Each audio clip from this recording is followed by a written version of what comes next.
క్రీస్తునందు ప్రియమైన సహోదరి సహోదరులారా, మన రక్షకుడు ప్రభు అయిన యేసుక్రీస్తు పరిశుద్ధ నామమున మీకందరికీ నా హృదయపూర్వక వందనాలు చెల్లిస్తూ ఉన్నాను. గత కొంతకాలంగా మనము మీరు నా యొక్క వాక్య పరిచర్యను గమనిస్తూ ఉన్నారు. నేను మొదట్లో చెప్పినట్టుగానే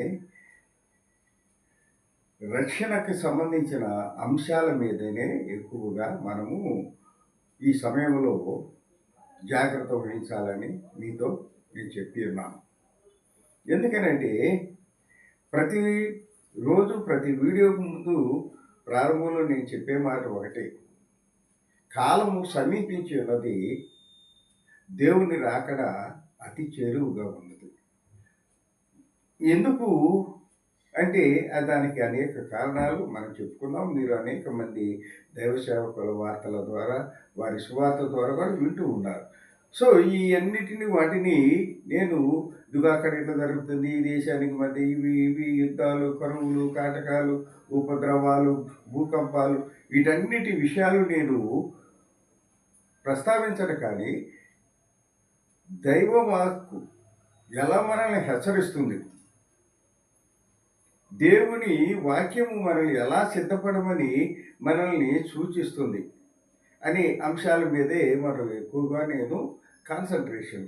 ఎందుకనంటే ఇప్పుడు ఆత్మల రక్షణ అనేది ప్రధాన కర్తవ్యంగా ఉండాలి. ఎందుకు లేకపోతే పరిశుద్ధ గ్రంథానికి చెప్పే వాక్యానికి అర్థం ఉండదు, దాని వలన ప్రయోజనం ఉండదు. కనుక ప్రియమైనటువంటి యువతి, ప్రియమైనటువంటి సహోదరి సహోదరులారా, గమనించండి. మనము వాక్యములో ఈ యొక్క రహస్యాలు, ఈ దేవుని రాకడ రహస్యాలతో పాటుగా ఈ సిద్ధపాటు అనేది చాలా ముఖ్యమైన అంశం. కాబట్టి దాని మీద మనం కాన్సన్ట్రేషన్ పెట్టాలని మీతో నేను చెప్పి ఉన్నాను. ఇవాళ ఏంటంటే దేవోక్తి అంటే దేవుని మాట, ఉక్తి అంటే మాట. ఇక దేవుడు అంటే మనందరికి తెలిసినది. ఎవరైనా సరే ఒక వ్యక్తి మాట్లాడితే దాన్ని మనము వక్త అంటాము. ఇక్కడ దేవుడు మాట్లాడుతున్నాడు కాబట్టి దేవోక్తి, దేవుడు మాట. ఏమిటా మాట? సామెతల గ్రంథములో మనకి ఒక మాట చెప్తాడు. ఆ మాట చెప్పబోయే ముందు మనము ఇన్ జనరల్గా లోకంలో మాటకున్న విలువ, మాటకున్న ప్రాధాన్యత, కాలు జారినా పర్వాలేదు కానీ నోరు జారకూడదు అంటారు. అంటే మాటకి అంత విలువ ఉంది. నువ్వు ఒకరిని గట్టిగా కొడితే ఆ దెబ్బ ఒక 2 రోజులకో ఒక నెలకో మానిపోతుంది. కానీ నీవన్న మాట వాడు బ్రతుకున్నంత కాలము ఆ మనసులో నువ్వు కనపడంగానే వాడికి కలుపుకుంటుంది. ఎందుకని నిన్ను చూడంగానే నువ్వు అన్నటువంటి ఆ కఠినమైన మాట వాడి హృదయాన్ని అట్లా కలుపుకుని పోస్తుంది. సో అంత పవర్ఫుల్ మాట. మనం చూస్తూ ఉంటాము లోకంలో సహజంగా స్నేహంగా మాట్లాడే మాటలు వేరు, ద్వేషంగా మాట్లాడే మాటలు వేరు, అలాగే రకరకాలైనటువంటి సందర్భాల్లో మనం మాట్లాడే మాటలు వేరు. అయితే దేవోక్తి ఇక్కడ మనం ఎవరి గురించో కాదు, మనుషులు మాట్లాడే అంశాలు కొన్ని మనం ఉదాహరణగా చెప్పుకోవచ్చు. కారణం ఏంటంటే ఇప్పుడు ఎవరో ఒక పెద్ద ఆయన్ని, లేకపోతే పెళ్ళవుతుంటే దీవించడానికి పెద్ద ఆయన కదా అని చెప్పి తీసుకొచ్చి పెద్ద ఆయన ఇదిగో అమ్మాయి పెళ్లి కూతురుని దీవించు అంటే ఆయన ఏమంటాడంటే పెళ్లి కూతురు ఉండేది అంటాడు. ఇది పల్లెటూరులో మీరు గమనించాలి. అంటే అర్థం ఏంటి? అక్కడ అంత బాగానే ఉంది, వచ్చాడు. కానీ మామూలు మాట వరుసకు పల్లెల్లో పిలుచుకున్నట్టుగా అది వాళ్ళ దృష్టిలో అది పెద్ద భూతేవి కాదు, దోషం కాదు. కానీ దాని అర్థం ఏంటి? శుభమాట ఒక వివాహం చేసుకుని 100 ఏళ్ళు తన భర్త పిల్లలతో సంతోషంగా కాపురం చేయడానికి తొలడిగైనటువంటి ఆ పెళ్లిలో నీవు పెద్దవాడివి, దీర్ఘాయుష్మంతుడు అనే ఉద్దేశంతో నువ్వు దీవిస్తే ఆ నవదంపతులు కూడా దీర్ఘకాలము భార్యాభర్తలు సంతోషంగా ఉంటారనే భావనతో వాళ్ళు పిలిచి నిన్ను ఆశీర్వదించబట్టి నువ్వేంటో ఏమంటున్నావు? పెళ్లి కూతురు మొండ ఏది అంటున్నావు. నీ ఉద్దేశంలో అది తప్పు కాదు. కానీ ఆ ముండ అనే మాట అర్థం ఏంటి? భర్త చనిపోయినటువంటి స్త్రీని ఆ విధంగా మనము సంబోధిస్తాం. అంటే నువ్వు వివాహం కాకముందే, వివాహం జరగకముందే నీ నోటితో ఒక మాట అన్నావు, అక్కడికి వచ్చిన వాళ్ళందరూ ఏమి పెద్దవాడివా, బుద్ధి లేదో మాట్లాడేటప్పుడు. అంటే మనిషి మాటకు ఉన్నటువంటి విలువ అలాంటిది. అలాగే మా ఊరిలో మా చిన్నతనంలో మాకు తెలిసి తెలియని చిన్నపిల్లల వయసులో ఒక సంఘటన జరిగింది. ఒక నాకు తాత వరుస అయిన ఒకాయన అప్పుడు ఆర్‌సీఎం చర్చి. ఆ చర్చికి సంబంధించినటువంటి ఫాదర్ గారు ఆ యొక్క బజారులో క్రైస్తవులు ఇల్లున్నటువంటి ఆ బజారులో ఇప్పుడు 1960 ఆ మధ్య కాలంలో తిరుగుతూ ఎవరో ఏదో మధ్యలో తప్పు చేస్తే ఏమిటయ్యా అట్లా చేసావు అది ఇది అని అంటే, నువ్వేందిరా నాకు చెప్పేది అని చెప్పేసి ఆ కట్టెలు కొడుతున్నటువంటి ఆ కర్ర తీసుకొని ఆయన మీదకి వచ్చారంట. వస్తే ఆ స్వామివారు ఏమనలేదంట. దేవుడు నీ పొగరును అందిస్తాడు అని వెళ్ళిపోయాడు ఆయన. ఆ తర్వాత ఏమైంది, ఆయనకి నడుము పడిపోయి గూను వచ్చి ఆ తర్వాత దగ్గర దగ్గర ఒక 40-50 సంవత్సరాలు ఆ రకమైనటువంటి కూర్చోలేడు, నిలబడలేని స్థితిలో ఆయన ఆ ఒక్క మాట, దేవుడు నీ పొగరు అడుస్తాడు అని ఆ స్వామివారు, ఆ పాస్టర్ గారు అనేసి ముందుకెళ్ళిపోయాడు. ఆ మాట చూడండి. మా ఊర్లో మీరు పెద్ద అయినాక యుక్త వయసులో ఉన్నాక చెప్పుకునేవాళ్ళు, వీడు ముసలోడు తక్కువోడు కాదురా. అప్పుడు ఆ స్వామివారిని ఏంటంటే ఆయన ఊరకట్ట అని లేడు, అప్పటి నుంచి నడుము పడిపోయాడు, తర్వాత చనిపోయాడు. ఎందుకు చెప్తున్నారంటే మాటకున్న శక్తి. మనుషులమి మనలాంటి వాళ్ళకే ఈ మాటకి ఇంత పట్టింపు ఉంటే మరి దేవుడు మనకి చెప్పే మాటల విషయంలో మనము ఎంత జాగ్రత్తగా ఉండాలి. ఆ దేవుని మాటలు ఎంత విలువైనవి. ఒకవేళ ఆయన మాటను అతిక్రమిస్తే, ఆయన మాటను మనం పట్టించుకోకపోతే జరిగే పరిణామాలకి బాధ్యులుగా ఎవరు? మనమే కదా. కాబట్టి ఏమంటాడంటే జ్ఞాని అయిన సొలొమోను గారు సామెతల గ్రంథంలో 29వ వచనం 29వ అధ్యాయంలో ఇక్కడ మనకి ఏమంటున్నాడంటే చూడండి, 19వ వచనంలో 18వ వచనంలో ఏమంటున్నాడంటే, దేవోక్తి లేని ఎడల జనులు కట్టు లేక తిరుగుదురు. దేవోక్తి లేని ఎడల జనులు కట్టు లేక తిరుగుదురు, ధర్మశాస్త్రమును అనుసరించువాడు ధన్యుడు. దేవోక్తి లేని ఎడల జనులు కట్టు లేక తిరుగుదురు. కట్టు అంటే ఒక క్రమ పద్ధతి, ఒక హద్దు, ఒక పద్దు ఉండాలి దేనికైనా. పద్దు అంటే లెక్క, హద్దు అంటే ఒక నియమితమైనటువంటి ఒక ఈ కట్టడి. అదే ఒక దేనికైనా లెక్కపత్రం అంటారు చూసారా, ఆ విధంగానే జనులు దేవోక్తి లేకపోతే ఏమవుతారట, జనులు దేవోక్తి లేని ఎడల జనులు కట్టులేక తిరుగుతారు. ఒక పద్ధతి లేకుండా విచ్చలవిడి జీవితాలు జీవించే అవకాశం ఉంది. ఎవరికి ఈ మాట చెప్తున్నాడు? మామూలు జనులకు కాదు. మామూలు జనులు ఎట్లా వాళ్ళ ఇష్టానుసార రీతైన జీవితాన్ని జీవిస్తారు. కానీ మనము దేవుని నమ్మినటువంటి వాళ్ళం కదా, దేవుని విశ్వసించే వాళ్ళం కదా, దేవుని యొక్క కృప కోసము నిరీక్షించే వాళ్ళం కదా. మన గురించి ఈ హెచ్చరిక ఏమంటున్నాడు? మనకి దేవుని కట్టడి అవసరం. దేవునిలో మాట, ఆయన ఏం చెప్తున్నాడు, ఆయన మాట, దేవుని మాటలు మన జీవితాన్ని నిర్దేశించేయి, నడిపించేయి, మనల్ని గమ్యం చేర్చేయి. కాబట్టి ఆ మాటలను స్వీకరించే క్రమంలో మనం ఎలా ఉండాలంటే, ధర్మశాస్త్రమును అనుసరించువాడు ధన్యుడు. ఈ ధర్మశాస్త్రం అనే మాట ఇది సామెతల గ్రంథం కాబట్టి మనము, ఇది క్రీస్తు పూర్వం కాబట్టి ధర్మశాస్త్రం. అయితే మనం ఎవరము? కృపాకాలంలో జీవిస్తున్నటువంటి వారం. క్రీస్తు ప్రభువు మన కొరకు కలువరి శిలువలో మరణించి ఆయన రక్తాన్ని మనకు సమర్పించి మనల్ని తన రక్తం వెలబెట్టుకుని ఆయన పునరుజ్జీవుడయ్యి దేవుని చెంతకి వెళ్ళిన తర్వాత మనం వచ్చినటువంటి లోకం. కాబట్టి మనం ఎవరము? ధర్మశాస్త్రాన్ని అనుసరించే వాళ్ళం కాదు, కృపాకాలంలో ఉన్న వాళ్ళము. మనల్ని రక్షించటానికి, మనల్ని మేల్కొల్పటానికి ఇదిగో క్రొత్త నిబంధన గ్రంథంలో ఉన్నటువంటి సువార్త పేరిట దేవుని ప్రవక్తలు, దేవదాసులు, అలాగే అపోస్తలులైనటువంటి వాళ్ళు అనేకమైనటువంటి పుస్తకాలు రాశారు. ఆ పుస్తకాల్లో ఉన్నటువంటి మాటలను మనం స్వీకరించవలసిన వాళ్ళు ఉన్నాం. క్రీస్తు పూర్వం అయితేనేమో ధర్మశాస్త్రాన్ని అనుసరించి జీవించవలసి ఉన్నది. అయితే యేసు ప్రభు మరణం ద్వారా ధర్మశాస్త్రాన్ని సంపూర్ణంగా నెరవేర్చి కృపాయుగంలోకి మనల్ని నడిపించాడు. ఇప్పుడు మనము సువార్తలో ఉన్నటువంటి సత్యాన్ని బట్టి సత్యాన్ని అనుసరించి జీవించవలసిన వారమై ఉన్నాం. కాబట్టి దేవోక్తి లేని ఎడల జనులు కట్టులేక తిరుగుదురు, ధర్మశాస్త్రమును అనుసరించేవాడు ధన్యుడు. ఆ రోజులలో ధర్మశాస్త్రాన్ని అనుసరించి జీవించిన వాడు ధన్యుడు, ఈరోజు సువార్తను అనుసరించి జీవించిన వాడు ధన్యుడు. ఎందుకని ఆ ధర్మశాస్త్రము ఏది తప్పో నిర్వచించింది.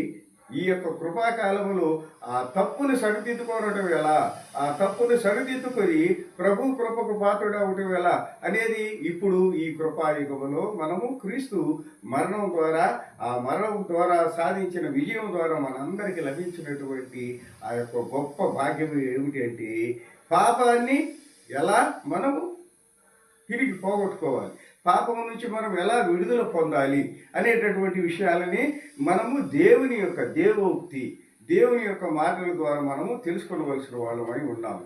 ఇప్పుడు మనము ఈ సామెతల నుంచి కీర్తనలోకి వస్తే 119వ కీర్తన 4వ వచనము, 5వ వచనము, 6వ వచనములో ఏమని అంటాడంటే చూడండి, ఇక్కడ ఏం చెప్తున్నాడంటే 4, 5, 6 నీ ఆజ్ఞలను జాగ్రత్తగా గైకొనవలెనని నీవు మాకు ఆజ్ఞాపించి ఉన్నావు. నీ ఆజ్ఞలను జాగ్రత్తగా గైకొనవలెనని నీవు మాకు ఆజ్ఞాపించి ఉన్నావు.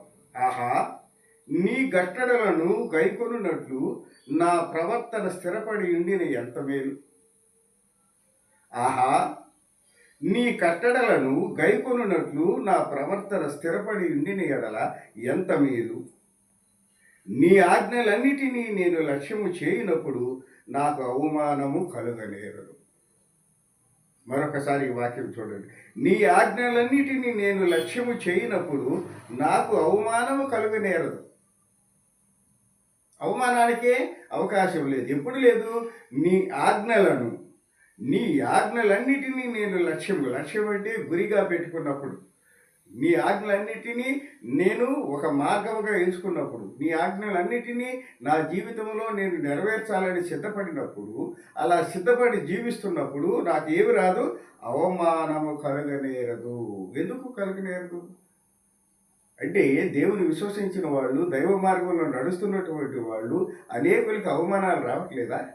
వస్తున్నాయి. అవమానం అంటే ఏంటి? మనం తప్పు చేస్తే వచ్చేదాన్ని అవమానం అంటాం. కానీ మనం తప్పు చేయకుండా మన మీద నేరారోపణ చేస్తే అది మనకు అవమానం కాదు. ఎందుకని? నీవు నిజాయితీపరుడు అని ఇవాళ కాదు రేపైనా తెలుస్తుంది. దేవుని దృష్టిలో నువ్వు నీతిమంతుడు. ఎందుకని? న్యాయం నిర్ణయించడానికి మనిషి ఎవడు? అదే కదా అండి. నీ కంటిలో దూడం పెట్టుకొని ఎదుటివాడి కంటిలో నలుసుని గురించి మాట్లాడే హక్కు మనిషికి లేదు అంటున్నాడు. కాబట్టి అవమానాలు, మనుషులు పెట్టే అవమానాలకి మనము భయపడవలసిన అవసరం లేదు, చిత్తపడాల్సిన అవసరం లేదు. ఎప్పుడు నీలో నిజాయితీ ఉన్నప్పుడు, నీవు దేవుని మార్గాన్ని అనుసరించి ఆయన మాటలకు, ఆయన కట్టడలను అనుసరించి నీవు జీవించినప్పుడు ఈ అవమానాలన్నీ మనకి లెక్కలోకి రావు. చూడండి, దానికి సాక్ష్యంగా మన ప్రభువే మనకు ఉన్నాడు కదా. ఆయన ఎన్ని అవమానాలు పొందాడు, ఎన్ని రకాలుగా ఆయన హింసింపబడ్డాడు, ఎంతగా ఆయన కొరడాలతో కొట్టించుకున్నాడా, లేకపోతే ఇంకొకట రక్తం అంతా, శరీరం అంతా కాయబడిందా, మనుషులతోనే పొడిచారా, చులకనగా మాట్లాడారా, నీచిగా వీడు వాడు అని చెప్పి ఏకవచనం ఉపయోగించి దేవుని ఎంతగా అవమానపరిచారు. ఆఖరికి శిలువ మీద కూడా ఆ పక్కన ఉన్నవాడు ఏమన్నాడు, నీవు దేవుడు అయితే నీవు రక్షించుకోవడమే కాదు మమ్మల్ని కూడా రక్షించు అని చెప్పేసి అన్నాడు కదా. కాబట్టి అక్కడ కూడా ఆఖరికి అంత మరణ బాధలో కూడా పక్కన వాడు సూటిపోటి మాటలు, అవమానకరమైన మాటలు మాట్లాడి అప్పటి కూడా శోధనలు ఎదుర్కొన్నాడు ప్రభు. కాబట్టి అంత శోధనలు, అంత అవమానాలు ఎదుర్కొన్నటువంటి ఆ ప్రభువు మరణం తర్వాత ఏమయ్యాడు? విజయుడయ్యాడు. నీకు నాకు మనందరికి పునరుజ్జీవం తెచ్చాడు, మనందరికి రెండవ మరణాన్ని తప్పించాడు, దేవుని సాన్నిధ్యాన్ని పొందే మార్గాన్ని సుగమం చేశాడు, పాప క్షమాపణ తెచ్చాడు. రక్షణ స్వాస్థ్యాన్ని అందించాడు. కాబట్టి ప్రియమైనటువంటి సహోదరి సహోదరులారా, యేసు ప్రభువుని అనుసరించేటటువంటి మనము ఆయన మాటలను పాటించి జీవించే మనకి కావాల్సింది ఏంటంటే లోక అవమానాలని పట్టించుకోండి. లోకనీతి దేవుని దృష్టిలో వెర్రి కదా. లోకం నీతి దేవుని దృష్టిలో వెర్రి. మనల్ని విమర్శించడానికి, మనల్ని తీర్పు తీర్చడానికి మనుషుడు యోగ్యుడు కాదు కదా. ఎందుకని? ఏ భేదము లేదు, మనుషులందరూ పాపం చేశారని వాక్యం చెప్తూ ఉంది కదా. కాబట్టి ప్రియమైన సహోదరి సహోదరులారా, లోకంలో నీకు ఎదురయ్యే అవమానాల్ని, లోకంలో నీకు ఎదురయ్యేటటువంటి సమస్యల్ని, శోధనలన్నిటినీ దేవోక్తి ద్వారా కట్టుబాటు చేసుకో. నిన్ను నువ్వు కట్టుబాటు చేసుకో. తప్పు చేసి ఎందుకు వాడు నన్ను ఇట్లా అవమానపరిచాడా అని బాధపడే కంటే తప్పు చేయకుండా నిజాయితీగా ఉండు. నిన్ను ఎవరు అవమానించినా సంతోషంగా. స్టెఫనే చేశాడు. ఏం పాపం చేశాడని రాళ్ళు పెట్టి కొట్టి చంపారు. ఏమన్నాడు? ప్రభువా, వీళ్ళు ఏం చేయించున్నారు వీళ్ళు. ప్రభు సెలవులో ఏమన్నాడు? అదే కదా స్టెఫన్ కూడా ఉంది. కాబట్టి ఆయన సంతోషం, ఆయన కళ్ళలో ఏం కనపడింది? పరలోక రాజ్యం కనపడిందంట. వాళ్ళందరూ రాళ్ళు పెట్టి కొడుతుంటే స్టెఫన్ ఇలా చూశాడంట ఆకాశం వైపు, దేవుని రాజ్యం వైపు. ఎంత విశ్వాసము! దేవుని మాటకి కట్టుబడి జీవించినటువంటి జీవితము మనకి స్టెఫన్ గారి జీవిత సాక్ష్యము మనకు చెప్తుంది. పౌలు గారి జీవితం, ఇదిగో నేను మరణానికి వెళ్తున్నాను, మళ్ళీ మీరు నన్ను చూస్తారో చూడరో అని చెప్పేసి ఎంత ధైర్యంగా, ఎంత సంతోషంగా, నా పరుగు తొలగొట్టించింది నాకు కిరీటము. కాబట్టి ప్రియమైనటువంటి వాళ్ళారా, ఇక్కడ ఈ మాటల్లో ఏముంటుందంటే, నా ఆజ్ఞలను జాగ్రత్తగా గైకొనవలెనని నీవు మాకు ఆజ్ఞాపించున్నావు. ఎందుకు ఆజ్ఞాపించాడు?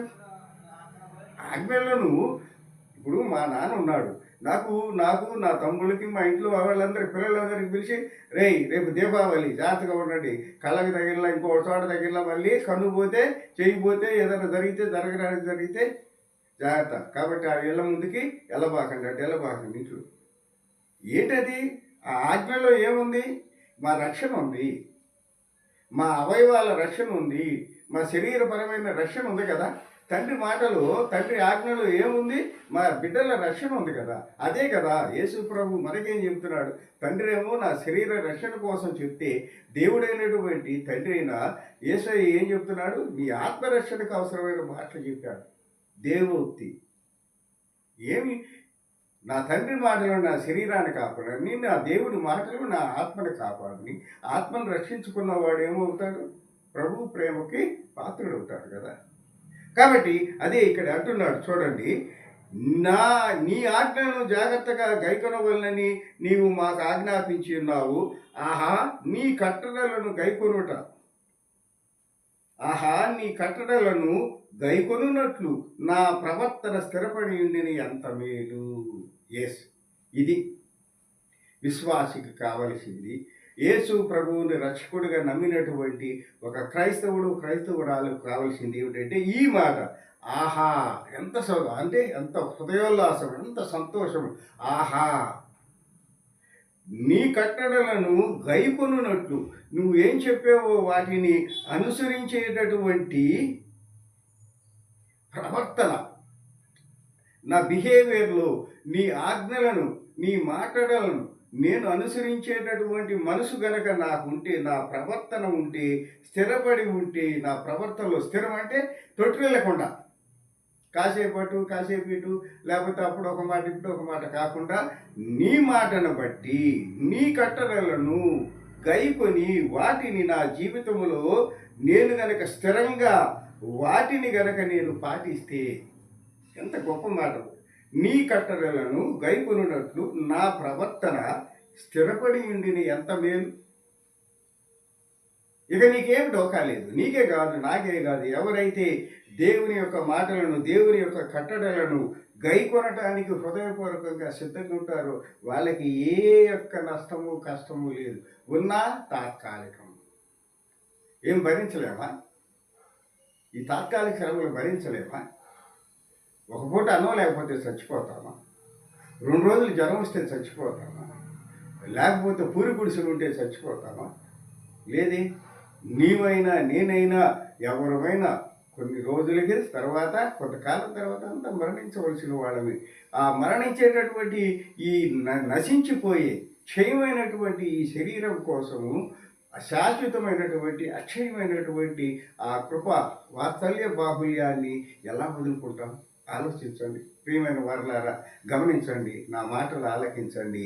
ప్రభు కృపకు పాత్రలవటానికి ఆయన కట్టడలను గైకొని వాటిని నా ప్రవర్తనలో నా బిహేవియర్ నన్ను చూస్తే క్రైస్తవుడు కనపడాలి, నన్ను చూస్తే ఒక యేసుక్రీస్తు శిష్యుడు కనపడాలి. అలా కాకుండా యేసుక్రీస్తుకు శత్రువుగా కనపడితే మనం ఏం క్రైస్తవులము? మనము ఏమైనా మాదిరి సమాజానికి సంఘానికి ఇస్తున్నాము. నన్ను చూసి మిగతా వాళ్ళు ఏం నేర్చుకుంటారు? కావలసింది ఏంటి? మాదిరికరమైన నా ప్రవర్తనలో ఉంటే నేను ఎంత భాగ్యవంతుడిని, ఎంత ధనవంతుడు. అదే అంటున్నాడు, నా ప్రవర్తన స్థిరపడి ఉండిన ఎంత మేలు, ఎంత మేలు. నేను నా కుటుంబం ఎంతగా దీవించబడతాను. కాబట్టి ప్రియమైన వారులారా, దేవుని మాటలను గమనించండి. ఏం చెప్పారు దేవుని మాట? ఇంతసేపు అన్నారు, అసలు దేవుని మాటలు ఏం చెప్పలేదండి. ఏం చెప్పేది? దేవుని మాటలు మీకు తెలియనియా? నాకు తెలియనియా? ఏమన్నాడు? నీ వలే నీ పొరుగు వాడిని ప్రేమించు. దేవుడైనటువంటి నన్ను విశ్వాసంతో ప్రార్థించి నన్ను వెంబడించు. అదే మాట మనం యోహాను సువార్త 5వ అధ్యాయంలో 17వ వచనంలో చూస్తాం. చూడండి, ఒక మాట చదువుకొని మనం ముగిద్దాం. ఏమంటున్నాడు? యోహాను సువార్త 5వ అధ్యాయము 24వ వచనంలో ఏమంటున్నాడంటే, ప్రభువు నా మాట విని నన్ను పంపిన వాని యందు విశ్వాసం ఉంచువాడు నిత్య జీవము గలవాడు. వాడు తీర్పులోనికి రాక మరణములో నుండి జీవంలోనికి దాటి ఉన్నాడని మీతో నిశ్చయముగా చెప్పుచున్నాను. దేవోక్తిని, దేవుని మాటలను అనుసరించి జీవించే వాళ్ళ గురించి ఇక్కడ ప్రభువు ఒక హామీ ఇస్తున్నాడు, ఒక వాగ్దానం ఇస్తున్నాడు. ఏమంటున్నాడు? నా మాట విని, నేను ఏమైతే మీకు హెచ్చరికలుగానో లేదో సూచనలుగానో చెప్పానో, ఆజ్ఞలుగా చెప్పానో, వాటిని మీరు గనక పాటిస్తే, నా మాట విని నన్ను పంపిన వాని యందు విశ్వాసం ఉంచువాడు. కావలసింది ఫెయిత్, విశ్వాసం ఉంచువాడు ఏమవుతాడంట? నిత్య జీవము కలగాడు. అతనికి మరణం లేదు, రెండవ మరణం లేదు, శాపం లేదు, అగ్ని గంధకాలతో కూడిన పాతాళము లేదు. అతను ఎక్కడికి వెళ్ళిపోతాడు? డైరెక్ట్గా రెండవ మరణం లేకుండా ప్రభు సన్నిధికి వెళ్తాడు. ఎప్పుడు వెళ్తాడు? నా మాట విని నన్ను పంపిన వారి యందు. కుమారుడైనటువంటి యేసయ్య ఏమంటున్నాడు? నన్ను పంపిన నా తండ్రి యందు విశ్వాసం ఉంచువాడు ఏమంటున్నాడు? విశ్వాసం ఉంచువాడు నిత్య జీవం గలవాడు. వాడు తీర్పులోనికి రాక మరణములో నుండి, తీర్పిక వాడికి తీర్పే లేదు. కారణం ఎందుకని? దేవోక్తి, దేవుని మాటానుసారము, దేవుని వాక్యానుసారము, దేవుని ఆజ్ఞలను అనుసరించి తన జీవితాన్ని స్థిరపరచుకున్నాడు. ఆహా, ఎంత భాగ్యము, ఎంత భాగ్యము నాకు అని అంటూ ఇక్కడ ఒక మాట అంటున్నాడు. వాడు తీర్పులోనికి రాక మరణంలో నుండి జీవంలోనికి దాటి ఉన్నాడని మీతో నిశ్చయముగా చెప్తున్నాను. No doubt at all. That man, ఎవడైతే విశ్వాసంతో నన్ను పంపిన వాని యందు విశ్వాసం ఉంచుతాడో వాడు నిత్య జీవంలోకి వెళ్తాడు. వాడికి మరణం అనే ఛాయి లేదు, వాడికి ఉండవు. ఎప్పుడు ఇది సాధ్యమవుతుంది? నా మాట నన్ను పంపిన వాని యందు. ఆ యొక్క ప్రభువు మాటలు ఏమిటది? నీతిగా జీవించు, పరిశుద్ధంగా జీవించు, దుష్ట తలంపులు లేకుండా నీ చూపు ద్వారా, నీ ఆలోచన ద్వారా, నీ మాటల ద్వారా, నీ శరీర క్రియల ద్వారా పాపం చేయకుండా దేవుని దృష్టిలో వాక్యపు వెలుగులో జీవించి మరణిస్తే, ఇదిగో నీవు మరణాన్ని చూడవు, డైరెక్ట్గా నిత్య జీవంలోనికి ప్రవేశిస్తాడని ప్రభువు ఇక్కడ సెలవిస్తున్నాడు. కాబట్టి ప్రియమైన వారులారా, ఈ వాక్యపు హెచ్చరికని గమనించి మనందరం దేవుని మాటానుసారంగా మాట ప్రకారం జీవించి ఆయన కృపకు పాత్రలు అవుతామని మిమ్మల్ని హెచ్చరిస్తూ ఈ మాటలు ముగిస్తున్నాను. చిన్న ప్రార్థన చేసుకుందాం.